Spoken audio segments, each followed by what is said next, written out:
이강민의 잡지사 3월호 9번째 페이지. 봄에는 미세먼지 주의보만 있는 게 아닙니다. 이번 달 출판업계를 강타할 우주먼지 주의보.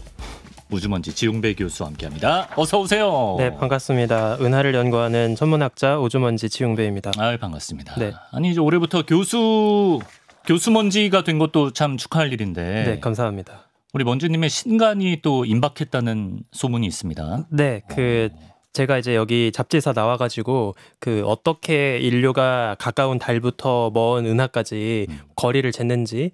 저번 에피소드에서는 뭐 라이먼 브레이크 이제 이런 그렇죠. 다양한 이야기를 했잖아요. 촛불 얘기도 하고. 아, 맞습니다. 예. 그래서 이제 그런 순차적으로 우주의 지도를 넓혀가기 위해서 어떻게 우리가 거리를 재왔는지 그 역사, 거리 재기의 역사를 담은 책을 정리를 하게 되었습니다.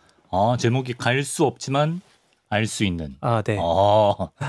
갈 수 없지만 알 수 있는. 그치. 사실 저 네이밍 관련해서 네. 약간의 출처? 아닌 네, 출처를 조금 말씀드리는 게 좋을 것 같아서 예. 제가 굉장히 인상 깊게 봤던 뮤지컬이 하나 있어요. 천문학자 갈릴레이랑 그다음에 케플러를 주인공으로 하는 시데레우스라는 뮤지컬이 있는데 예. 이제 거기에 저런 문구가 담긴 가사가 있거든요. 그래서 어떻게 해야 로맨틱하게 이 책을 좀 속일 수 있을까 네. 이제 고민을 하다가 딱 그 키워드가 생각나서 저렇게 이제 이름을 짓게 되었습니다. 요즘 저렇게 좀 몽글몽글한 게 좀 잘 팔리는 것 같기도 하고. 아, 네, 그러길 빌고 있습니다. 갈 수 있지만 알 수 없는 것보다는 저게 낫지 않나요? 갈 수 없지만 알 수 있는 게 좀 덜 답답하지 않나? 네. 근데 또 조금 막연하기도 하고 예. 약간 가볼 수 없다는 게 좀 애틋하기도 하고 맞습니다. 좀 그런 생각이 듭니다. 디자인도 예쁘네요. 예. 감사합니다. 이번 달에 이제 곧 만나보실 수 있다니까 많은 관심 부탁드리고요. 자, 오늘은 지구와 소행성의 충돌에 관한 이야기를 최근에 관련 뉴스도 있고 해서 우리 먼지님께서 소개해 주신다고 하는데 얼핏 생각하면 이제 소행성은 약간 은하나 항성에 비해서는 좀 하찮다고 할까? 약간 왠지 좀 천문학자들의 주요 관심사까지는 아니지 않을까? 네. 이런 생각을 하게 됐는데 소행성의 존재감 어떻게 생각하시나요? 굉장히 큰 오해입니다. 그러니까 이름 자체가 좀 소행성이다 그렇죠. 보니까 그냥 태양계 공간에 있는 찌끄러기 이런 식으로 중요하지 않은 천체라고 생각을 하기 쉽지만 사실은 소행성만을 연구하는 분야도 굉장히 탄탄하게 쌓여 있고요. 크게 두 가지 관점에서 소행성을 비롯한 소천체 얘네들이 왜 중요한지를 말씀드릴 수 있을 것 같은데 일단 첫 번째는 좀 더 직관적으로 우리 지구의 생존을 위해서입니다.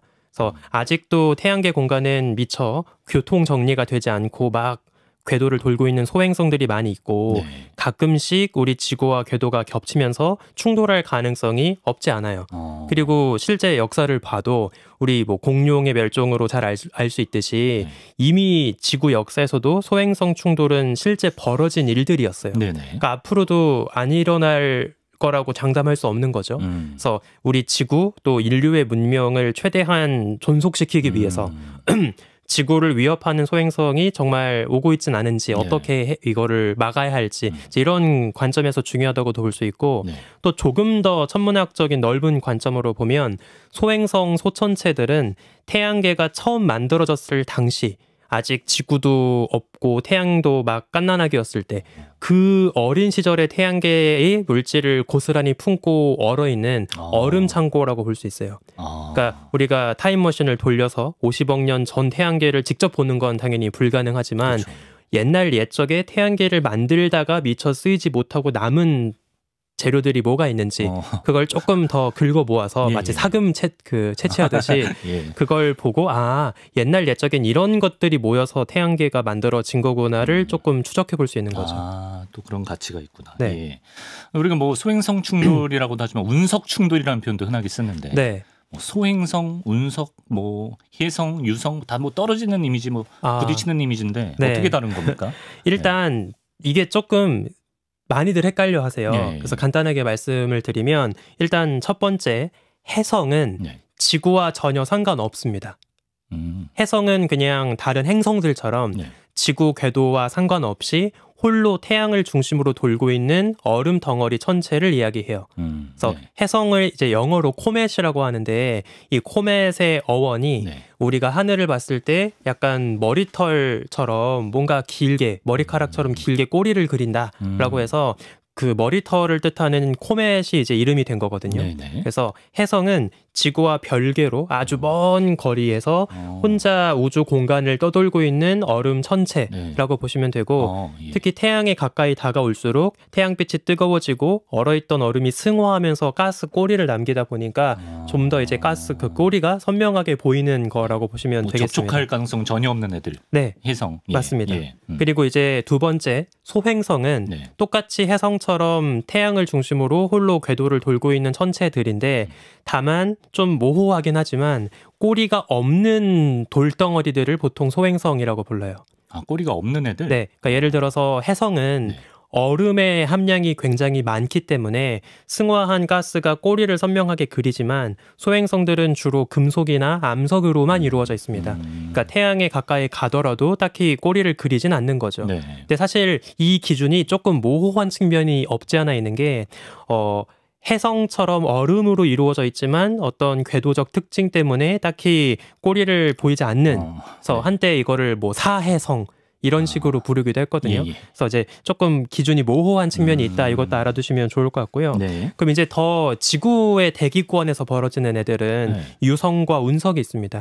이제 유성은 어떤 소행성이나 해성이 흘리고 남긴 부스러기들이 있겠죠. 네. 그 부스러기가 지구 대기권 속으로 떨어지면서 빠른 속도로 대기권에서 타버릴 때 불꽃을 내게 되는데 그 모습을 우리가 유성, 비처럼 별이 내린다. 별똥별이 유성인가요? 맞습니다. 예. 그래서 별똥별 우리는 좀 귀엽게 부르죠. 예. 그래서 이제 그 별똥별이 이제 유성이라고 보시면 되고 네. 그렇게 떨어진 애들 대부분은 사실 대기권에서 다 타버립니다. 네. 그런데 엄청 사이즈가 큰 애들은 네. 일부 남아서 지구에 뚱하고 떨어질 수도 있겠죠. 네. 그래서 그렇게 이제 발견되는 경우가 운석. 아, 그렇구나. 뚫고 온 애들, 네, 맞습니다. 크레이터 남기는 애들이 이제 운석이군요. 네, 그래서 이게 조금 특수한 케이스들이 있는 게 덩치가 큰 소행성이 날아왔지만 네. 어떤 궤도적 특징 때문에 운석을 남기지 않고 그냥 공중에서 폭발하는 경우도 있어요. 순식간에 대기권에 엄청난 압축열을 받으면서 그냥 빵 터지는 경우들도 있거든요. 네. 그래서 이제 그런 케이스들도 있다라고 보시면 되겠습니다. 예, 좋습니다. 이 정도 개념 정리를 해봤고요. 이제 본론으로 들어가서 지구와 소행성의 충돌. 뭐 물론 이제 역사에서 가끔 있었습니다만 이게 정말 현실적인 위협이다라고 볼 수 있을 정도인가요? 네, 당연히 그렇습니다. 이제 일찍이 천문학자들은 이 소행성의 충돌이 지구에게 위협을 줄 수 있다는 것을 잘 알고 있었기 때문에 언제 어디에서 소행성이 날아와서 지구를 때리게 될지 이거를 미리 발견하기 위한 모니터링을 많이 하고 있어요. 네. 그래서 이처럼 머지않은 미래, 뭐 향후 한 100년 안에 지구에 충돌할 가능성이 높아 보이는 잠재적인 위험성을 품고 있는 소행성들을 따로 뭐라고 부르냐면 potentially hazardous asteroid, 그러니까 잠재적으로 위험한 소행성이라고 해서 PHA, 파라고 부릅니다. 그래서 이런 천체들을 뭐 지금 이미 뭐 거의 수만 개 가까이 확보를 해서 앞으로 지구에 충돌할 가능성이 언제 있을지, 뭐 몇 년도 몇 월 며칠 몇 % 확률로 부딪힐 수 있을지. 잠재적 위험군에 있는 애들이 수만 개예요? 네. 그래서 이제 지구 근접 천체라고 더 크게 묶어서 부르는데 이제 그 수가 한 수만 개 정도 있다고 보시면 됩니다. 아, 그렇구나. 최근에 나온 뉴스 보니까 뭐 2032년인가에 이제 지구와 소행성 충돌할 가능성이 꽤 높다. 네. 뭐 이런 기사 때문에 좀 놀란 분들이 계실 것 같아요. 네, 사실 되게 이례적인 사건이긴 했어요. 그러니까 가끔씩 계속 새로운 소행성들이 발견되기는 하지만 뭐 대개는 소행성들이 다 화성과 목성 사이에서 궤도를 돌고 있어서 지구와 애초에 궤도가 겹치는 일이 드물다 보니까 지구랑 뭐 부딪힐까봐 걱정할 필요가 없긴 하거든요. 근데 이제 가끔씩 목성과 화성 사이 궤도를 더 벗어나서 좀 더 길게 찌그러진 타원 궤도를 그리는 소행성들도 있어요. 근데 그런 경우들 중에 운이 나쁘면 겹쳐요. 그렇죠. 소행성은 자기 궤적을 따라 잘 돌고 있었고 지구도 잘 돌고 있었는데 언젠가는 만날 수도 있잖아요. 그럼 그때 이제 충돌을 하게 되는 거죠. 그러니까 최근에 이제 뉴스에 나왔던 그 소행성은 그 작년 크리스마스 즈음에 처음 막 목격이 되었어요. 네. 그래서 그때 당시 며칠 정도 관측한 데이터를 가지고 간단하게 이제 궤적을 쭉 계산해 보니까 2032년 지금부터 한 7년 뒤죠. 그렇죠. 네, 별로 멀지 않습니다. 그 무려 겨우 7년 안에 겨우. 네, 2032년 12월 22일쯤에 거기까지도 나와요? 네, 정확하게 날짜 다 나옵니다. 그래서 그때 처음으로 이제 발표되었을 때 당시 충돌 가능성은 2% 정도 된다. 그래서 45분의 1의 확률로 지구와 부딪힐 수도 있다. 이제 이런 계산이 나왔던 거죠. 이게 엄청난 일이기 때문에 사실 2% 정도만 해도 에이 별거 아니네 할 정도는 확실히 아니잖아요. 그렇죠. 만약에 예를 들어서 이 복권은 당첨 확률이 2%다. 무조건 사지. 무조건 사지 않을까요? 200장 사지. 그러니까 이제 그것처럼 소행성이 지구와 부딪힐 가능성이 무려 2%다. 그러니까 뭐 0. 얼마도 아니고 2%다라고 하는 건 진짜 이례적인 높은 확률이었어요. 근데 다행히도 이제 또 그 사이에 발견되고 나서 좀 시일이 지나서 계속 추적 관찰을 하고 있는데 제가 다시 이제 데이터를 살펴보니까 지금까지 한 60일 정도 이 소행성을 계속 추적 관찰을 했고 현재 업데이트된 충돌 확률은 많이 낮아지긴 했습니다. 그래서 현재 업데이트된 그 충돌 가능성은 9만 분의 1 정도. 많이 낮아졌네. 45분의 1이었잖아요. 45분의 1에서 9만 분의 1 정도로 낮아졌고 며칠 사이에 이렇게 뚝 떨어지네. 퍼센트로 치면 0.001% 정도로 많이 낮아졌습니다. 그럼 또 며칠 사이에 다시 올라갈 수도 있나요? 올라갈 수도 있죠. 이게 사실 왜 이렇게 자꾸 들쭉날쭉하냐라는 게 일단 첫 번째는 소행성의 그 궤도를 추적하기 위해서는 일단 이 소행성이 지금 지구에서 얼마나 멀리 떨어져 있는지 거리를 알아야 하잖아요. 근데 그 소행성을 갓 발견했을 때는 거리를 알기가 되게 어렵습니다. 왜냐하면 우리가 거리를 판단할 수 있는 가장 주요한 근거는 이 소행성의 밝기예요. 겉으로 봤을 때 얘가 아주 어둡게 보이면 뭐 멀리 있는 거고 더 밝게 보이면 지구에 가까이 있나 보다라고 예상할 수 있는데 사실 거리 말고 또 중요한 요인이 있거든요. 뭐죠? 소행성의 그 표면이 어떤 성분으로 이루어져 있느냐도 되게 중요해요. 예를 들어 소행성의 그 암석이 아주 거뭇한 빛을 별로 반사하지 못하는 성분으로 되어 있다라고 하면 가까이 있어도 어둡게 보이겠죠. 그렇죠. 반대로 얼음같이 매끈매끈해서 태양빛을 반사를 잘한다라고 하면 훨씬 멀리 있어도 밝게 보일 거예요. 그래서 이 소행성이 정확히 어떤 암석으로 이루어져 있는지를 파악을 해야 그 밝기를 보고 거리를 잴 수가 있는데 이제 그러기가 어려운 측면이 있죠. 그러면 이런 제한된 상황에서 초반에 어떻게 궤적을 추적하느냐라고 하면 이제 며칠 동안 꾸준히 관측을 하다 보면 이제 배경에 별들이 있고 소행성은 움직이고 있으니까 거의 움직이지 않는 고정된 별들 사이로 소행성이 얼마나 빠르게 이제 이동하고 있는지를 계속 스냅샷을 찍을 수 있겠죠. 그러면 이제 그 별 대비 고정된 배경의 별 대비 소행성의 위치가 어떻게 변하는지를 보고 얘가 이제 태양의 중력에 붙잡혀 있다면 어떻게 지금 돌고 있는 건지를 이제 계산해 볼 수가 있는 거예요. 근데 초반에 겨우 한 2, 3일 관측한 것만 가지고 처음에 계산을 하게 되면 당연히 오차가 커질 수밖에 없겠죠. 그러면 지구에 아주 가까이 지나갈 수 있는 가능성부터 좀 멀리 벗어날 가능성까지 훨씬 폭이 넓어지지만 조금씩 더 관측 데이터가 쌓여가면 그만큼 오차가 줄어들고 그래서 이제 더 정교하게 그래서 충분히 확률은 앞으로도 더 낮아질 가능성도 있고 또 예상치 못한 새로운 발견이 나서 더 올라갈 수도 있고 합니다. 꾸준히 추적하는 것 자체가 이제 중요한 것 같은데 만약에 좀 상상을 해보면 이번에 그 기사에서 언급된 그 소행성 얘가 이름이 이렇게 읽는 거 맞나? 2024 YR4 이렇게 읽으면 됩니까? 네, 맞습니다. 이름이 이거라고 하는데 이런 게 진짜 지구와 충돌하는 일이 발생하면 어떤 일이 벌어지는지 궁금하거든요. 일단 지구에 충돌했을 때 얼마나 큰 피해를 줄 것이냐는 단적으로 소행성의 질량 그리고 크기에 따라 달려 있습니다. 그렇겠죠. 뭐 손톱만한 애가 날아오면 뭐 당연히 온 줄도 모르고 대기권에서 타버릴 거고 아주 큰 애가 날아오면 진짜 영화에 나오는 것처럼 뭐 아마겟돈 딥 임팩트처럼 도시가 날아가 버리겠죠. 그래서 일단 지금 이 위협 전체가 새로 업데이트가 되고 나서 천문학자들이 가장 신경 쓰고 있는 게 이 정확한 크기가 얼마냐를 알기 위해서 열심히 분석을 하고 있는데 아까 말씀드린 것처럼 밝기 만 가지고는 크기를 정확히 알기가 어려운 측면이 있긴 하지만 현재 나와 있는 계산치에 따르면 대략 지름이 40m는 되는 것 같아요.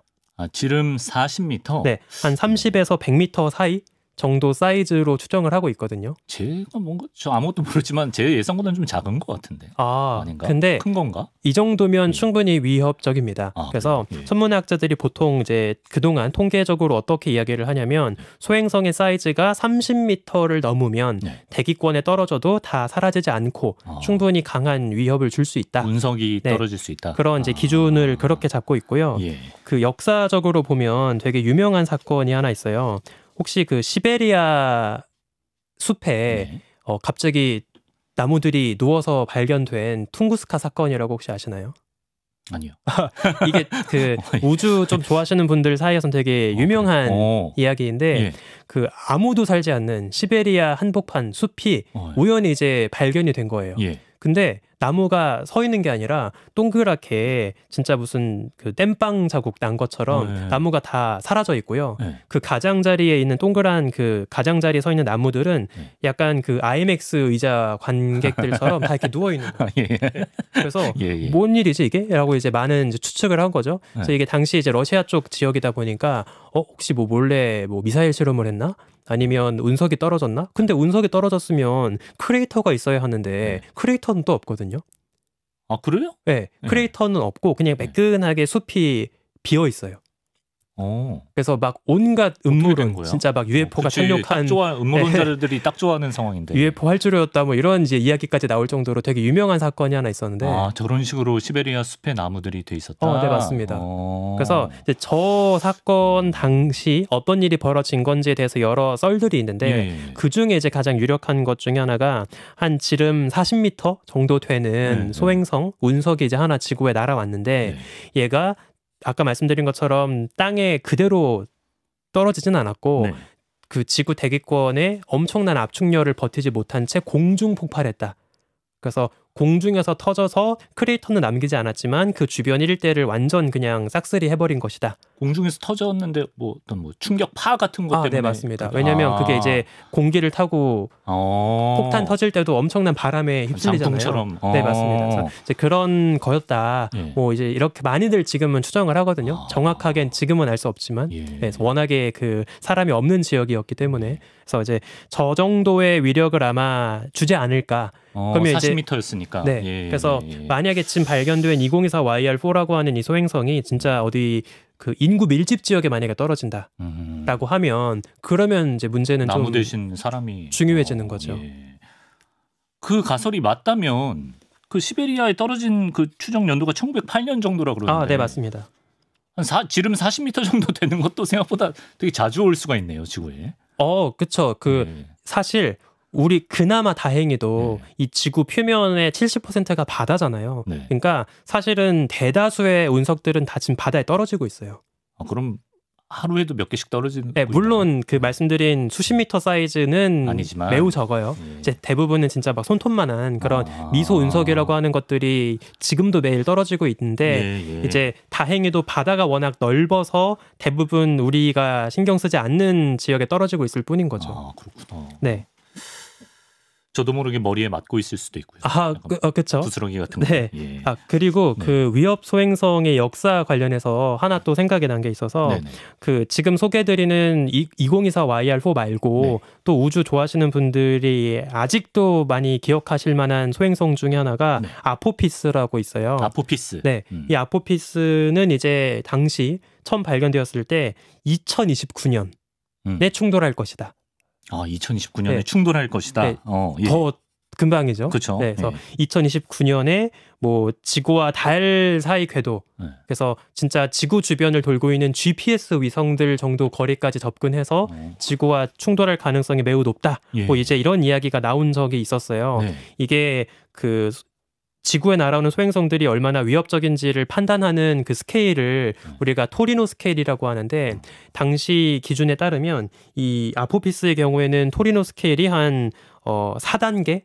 그러니까 1단계가 제일 안전한 거고 한 10단계까지 있거든요. 10단계면 이제 그냥 포기하는 단계인데 이제 당시 아포피스는 최고 4단계까지 올라가서 이례적으로 좀 이슈가 된 적이 있거든요. 근데 다행히 아포피스도 추가 관측을 지금까지 쭉 해서 현재 업데이트된 그 제일 최근의 확률에 따르면 한 45,000분의 1 정도 확률로 줄었어요. 그러니까 비교적 이제 안심해도 되는 네. 앞으로 향후 100년 안에 지구를 파괴시킬 만한 소행성은 아직은 없을 것 같다라는 다행이네. 게 이제 희망적인 결과이죠. 이게 한 번씩 긴장했다가 자꾸 아예 아니래 이러고 하면 이제 양치기 소년처럼 아하, 나중에 진짜 와도 돈 룩업처럼 네네. 사람들이 안 믿어줄 수도 있지 않을까. 아, 예. 그럼에도 네. 이제 계속 추적해야죠, 당연히. 추적도 하고 예, 또 당연히. 우리가 경보를 한다. 네. 그래서 하나 제가 그 말이 나온 김에 말씀을 드리고 싶은 게 흔히 그 SF 영화 보면 네. 지구가 파괴될 정도로 위험한 소행성이 진짜 발견됐을 때 흔하게 나오는 영화 속 클리셰가 하나 있어요. 뭐죠? 그 영화 속의 정부들이 이걸 비밀로 숨깁니다. 아, 맞습니다. 세상의 어떤 혼란이나 이런 네. 거를 숨기기 위해서 네. 최대한 다 꽁꽁 숨겨놓고 진짜 포기해야 할 시점에 이제 국민 여러분, 그치. 우리는 이제 지구 종말을 맞이하게 맞아, 되었습니다. 이제 이렇게 그래. 발표하잖아요. 예. 근데 지금 보시면 아시겠지만 네. 천문학이라는 분야 자체가 네. 워낙에 투명하고 공개되어 있고 머리 위에 하늘이 이미 있는데 속일 수 없잖아요. 그리고 천문학자들뿐만 아니라 아마추어로 취미 삼아 우주를 보시는 분들도 네. 이런 것들을 다 쉽게 볼 수 있어요.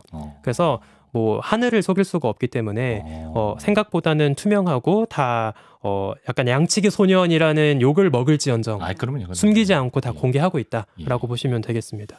또 미국 정부에서 아마추어 천문학자들 음모론자다라고 또 몰아가면 어떡하죠? 아, 죄송합니다. 시국이 이래가지고. 네네. 예. 그럼 우리가 좀 영화 같은데 영화 얘기 나왔으니까 소행성 충돌이 임박했을 때 막 탐사선 같은 거 보내가지고 약간 포켓볼 작전으로 네. 우리가 일부러 능동적으로 맞춰서 궤도를 좀 이탈하게 한다든가 네네. 이런 건 말이 되는 얘기인가요? 네. 사실 이제 소행성 충돌하면 제일 유명한 영화가 이제 딥 임팩트, 아마겟돈 이제 이런 것들이 있는데 그 영화에서는 진짜 말도 안 되는 짓을 하거든요. 그 소행성 운석, 뭐 해성까지 날아가서 핵미사일을 쏘거나 예. 아니면 시추를 해가지고 거기에 폭탄 숨겨놓고 터트리거나 그렇지. 뭐 이런 식으로 하는데 그건 절대 과학자들이 하지 않을 짓입니다. 왜냐하면 네네. 그 만약에 지구에 오는 소행성이 한 덩어리로 뭉쳐 있으면 얘만 고려하면 되거든요. 얘가 앞으로 궤도가 어떻게 꺾일지만 생각하면 되는데 이걸 꾸역꾸역 가서 터트렸어요. 네. 그러면 파편이 더 많아지잖아요. 네. 그러면 물론 파편 하나하나의 사이즈는 작아졌으니까 설령 떨어지더라도 뭐 구 하나 정도가 피해를 볼 수 있을 정도로 않겠지만. 피해를 줄였다. 예. 인체언정. 예. 그럼에도 그건 피해잖아요. 그럼요. 그리고 한 덩어리만 생각하면 됐지만 이제 문제가 100조각을 생각해야 하는 문제로 그러네. 더 심각해지는 거예요. 그러네. 그러니까 오히려 미사일을 쏘거나 하는 거는 전혀 그 과학적이지 못한 전략이라고 보시면 되고 그래서 방금 그 MC님께서 말씀하신 그 전략 탐사선 같은 거 먼저 보내서 선수 쳐가지고 당구공 때리듯이 궤도를 꺾는 그런 방법이 그나마 현실적인 대안이라고 보시면 됩니다. 그런 거 좀 우리가 실험을 해볼 수가 있나요? 실제로 그래서 이 소행성 충돌 가능성을 이제 염두를 하고 있다 보니까 최근에 나사에서 유럽 우주국 이사에서 이 소행성의 궤적을 탐사선을 충돌시켜서 이제 회피시키는 그런 실험을 한 적이 있습니다. 이게 되게 재밌는 이름으로 되어 있는데 일단 풀 네임을 읽어드릴게요. 더블 아스테로이드 리다이렉션 테스트 줄여서 DART 다트. 다트. 네. 다트. 네, 그래서 이제 절묘하네. 이건 약간 여담이지만 천문학자들이 항상 이제 연구할 때 적지 않은 시간을 할애하는 게 이름 지을 때이거든요. 그래서 어떻게 해야 이제 풀 네임도 의미를 잘 품고 있으면서 줄였을 때 매력적일 수 있을까를 열심히 고민을 하는데 이제 이 다트는 아주 찰떡 같은 이름이죠. 그러네. 그래서 이 풀 네임을 잠깐 보면 그냥 아스테로이드가 아니고 더블 아스테로이드예요. 왜냐하면 이번에 타겟으로 삼았던 소행성이 소행성 혼자 있는 게 아니라 큰 소행성 하나 그리고 100분의 1 정도로 질량이 가벼운 소행성 하나 이렇게 그 위성처럼 주변에 돌고 있는 소행성을 타겟으로 했기 때문입니다. 그래서 가운데 덩치 큰 애는 디디모스라는 소행성이고요. 그 곁에 돌고 있는 자그마한 애가 이제 디모르포스라는 소행성이에요. 그래서 이 디모르포스라는 소행성을 향해서 2022년 9월 26일 날 이제 한 0.6톤 정도 되는 탐사선을 초속 6km 속도로 돌진시켰습니다. 이미 해봤구나. 네, 해봤어요. 그래서 이 충돌을 시켰을 때 그 주변을 맴돌고 있던 디모르포스 작은 소행성이 정말 궤도가 변하는지 이제 이런 거를 확인을 한 거죠. 가는 중인가요? 이미 충돌했습니다. 충돌했어요. 어떻게 됐나요? 충돌을 했는데 속도가 변하는 거를 확인을 했어요. 그래서 이게 정확히 어떤 식으로 이루어졌냐면 네. 가운데 디디모스가 있고 네. 디모르포스가 이제 이런 식으로 뭐 돌고 있어요. 저 영상이 관련 영상인가요? 네, 맞습니다. 그래서 이 디모르포스가 돌고 있는 방향의 정반대 방향으로 정면 충돌을 시킨 거예요. 예. 그러면 속도가 줄겠죠. 그렇죠. 속도가 줄고 약간 궤도가 작아지고 그래서 이 주변을 돌고 있던 디모르포스의 공전 주기가 한 30분 정도 감소한 것도 확인했습니다. 그래서 충돌하기 전 원래는 네. 그 디디모스 주변을 11시간 55분 정도 주기로 돌고 있었는데 네. 충돌한 직후에 이제 다시 확인을 해보니까 한 11시간 20분 정도 주기로 네. 빙글빙글 돌고 있는 게 확인이 되었어요. 네. 그래서 방금 보신 그 영상은 충돌 순간 탐사선의 그 충격으로 인해서 소행성 표면에 이제 파편이 막 뿜어져 나갈 거 아니에요. 네. 그 모습을 지금 포착한 거라고 보시면 되겠습니다. 지금 저렇게 가고 있네. 네, 맞습니다. 궤도도 변한 건가요? 맞습니다. 그래서 예. 속도가 변했으니까 원래 돌고 있던 궤도보다 더 작아지게 되는 거죠. 네. 근데 이 다트 미션이 예상치 못한 데이터를 준 게 있어요. 그러니까 원래는 간단하게 어떤 식으로 생각을 했냐면 그 탐사선이 빠른 속도로 부딪히면 진짜 당구공으로 때리는 것처럼 운동량의 변화를 줄 것이다. 그래서 탐사선의 속도, 탐사선의 질량만 고려하면 충분히 소행성의 궤도가 어떻게 틀어질지 예쁘게 계산할 수 있을 것이다 라고 생각을 한 거예요. 네. 근데 그거 이상으로 추가적인 속도 변화가 생겼습니다. 왜 그럴까요? 왜냐면 아까 보신 그 영상에서처럼 파편이 날아갔기 때문이에요. 그러니까 소행성이 얻어맞으면서 아무것도 남기지 않고 그냥 맞기만 하는 게 아니라 파편도 튀어나가잖아요. 예. 근데 그 파편도 어쨌든 잘 모으면 걔네도 질량을 갖고 있어요. 그렇죠. 그리고 파편도 빠른 속도로 뿜어져 나가는 거죠. 일종의 먼지 부스러기를 분사한 거예요. 이건 정확하게 로켓이 연료 분사하는 거랑 같은 원리입니다. 그렇군요. 네, 그래서 어쨌든 질량을 갖고 있는 부스러기들을 빠른 속도로 뱉어내면서 그게 추가적인 운동량, 그 궤도의 변화를 준 거죠. 근데 아쉽게도 당시 다트 미션은 이제 그 충돌 순간을 모니터링하기 위한 모니터링 탐사선이 있었고 뱉어내서 돌진시킨 탐사선이 있는데 모니터링을 하긴 했지만 그래서 정확하게 충돌 자체가 얼마나 궤도 변화에 기여를 한 것이냐, 이 뿜어져 나간 그 먼지 기둥은 어느 정도 기여를 한 것이냐, 이거를 파악을 하기가 어려웠어요.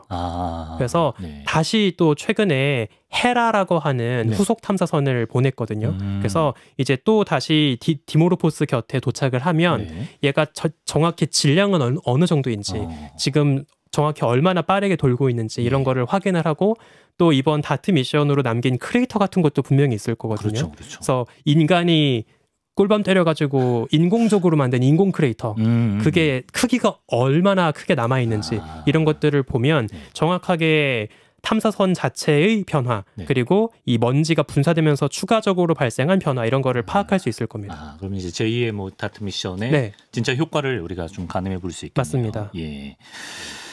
자, 그렇습니다. 이제 마치면서 이제 말씀하신 대책 같은 것도 사실 우리가 소행성의 존재를 미리 파악을 해야 이게 말이 되는 얘기란 말입니다. 그래서 우리 지구인들의 현재로서 소행성 감시 체계라든지 어떤 능력 어느 정도 수준인지 설명해 주시면 좋겠습니다. 너무 중요한 질문이라고 생각을 해요. 이 다트 미션에서 우리가 크게 알 수 있듯이 일단 여기서 우리가 얻을 수 있는 중요한 교훈부터 잠깐 말씀을 드리면 다트 미션은 탐사선을 들이박아서 속도를 변화해 주는 것을 성공하긴 했지만 추가로 엄청나게 많은 파편이 튀어나가는 바람에 예상치 못한 변화가 또 벌어졌단 말이에요.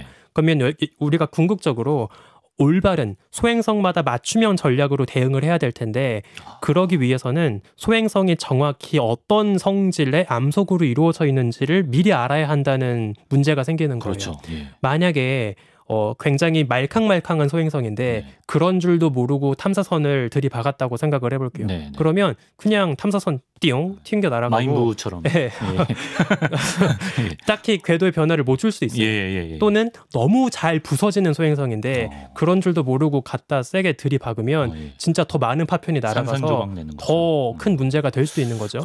그러니까 맞춤형 전략을 제대로 짜기 위해선 이 암질이 어떤지, 암석의 성질이 어떤지를 미리 파악할 필요가 있다. 이런 이제 교훈을 주는 건데 그러면 이걸 현실적으로 갖고 왔을 때 진짜 앞으로 10년 안에 충돌할 가능성이 있는 소행성이 발견되었을 때 어떻게 그럼 우리가 이걸 대응을 해야 될지 그게 좀 우스꽝스러워지는 측면이 있어요. 왜냐하면 암질 파악 어렵나요? 어렵죠. 왜냐하면 일단 탐사선을 먼저 보내서 과학적 탐사를 해야 되는 거잖아요. 사진도 막 찍어보고 또 몇 대 꿀범 더 때려도 보고 그다음에 막 여러 스펙트럼 관측도 해보고 진짜 과학 탐사를 해야 되는 거예요. 가봐야 하는 그렇죠. 근데 지금 1분 1초가 급박한 상황에서 배부르게 일단 어떻게 대응 전략을 짜야 할지 고민을 해야 되기 때문에 먼저 과학 탐사하겠습니다. 그래서 일단 1년 동안 2년 동안 시간 버리면서 막 탐사하고 있는 거예요. 그럼 곤란한데요. 그래서 그거 탐사해가지고 논문 써봤자 읽어줄 인류가 남아있을지 아닐지도 알 수 없는 상황에서 지금 배부르게 논문 쓰고 앉아있냐 이제 이런 비판을 받을 수밖에 없는 거죠. 근데 이상적으로 보면 맞춤형 전략을 짜야 한다는 측면에서 이 과정이 필요하기는 한 거예요. 그러면 결국에 이거를 더 여유롭게 할 수 있기 위해서는 최대한 미리미리 소행성들을 발견하고 감시하는 체계가 필요한 거죠. 말되네. 지금 이제 가장 활발하게 이 소행성들, 지구 위협 천체들을 감시하고 있는 감시망 네트워크 중에 아틀라스라고 하는 게 있어요. 그래서 이제 이 아틀라스라는 풀네임의 약자에 보면 되게 좀 섬뜩한 단어가 들어가 있습니다. 뭐죠? Last Alert. 최후 경보. 그래서 LA 그 글자가 이제 그렇게 들어가 있는데 그래서 진짜 마지막까지 얘가 어떻게 언제쯤 지구에 부딪힐지를 우리가 열심히 모니터링을 해야 한다라는 그런 일종의 의지가 이제 반영이 된 이제 그런 이름이라고 보실 수 있겠죠. 그래서 지금도 이미 소행성 정도는 그리 크지 않은 망원경으로도 관측은 할 수 있기 때문에 뭐 남반구 북반구 할 거 없이 지구 전역에 다 망원경들을 깔아놓고 수시로 이제 감시를 하고 있고요. 제가 알기로 우리나라에서도 이제 이런 그 소행성 감시 네트워크에 함께 참여를 하면서 열심히 지금 기여를 하고 있는 것으로 알고 있습니다. 그분들 덕분에 두 발 뻗고 잘 수 있습니다. 네, 현실판 지구 방위대 이렇게 보시면 될 것 같습니다. 진짜 이제 최후 마지노선이니까 그분들이. 뭐 그렇게 흔한 이벤트는 아니라고 해도 정말 이제 뜬구름 잡는 얘기는 결코 아닌 것 같습니다. 이 소행성 충돌이 지구의 실질적 위협이 될 수 있다는 것을 이번 시간을 통해 알 수 있었습니다. 오늘은 지웅배 교수와 함께 소행성 충돌에 대해 이야기 나눴습니다. 먼지님 말씀 고맙습니다.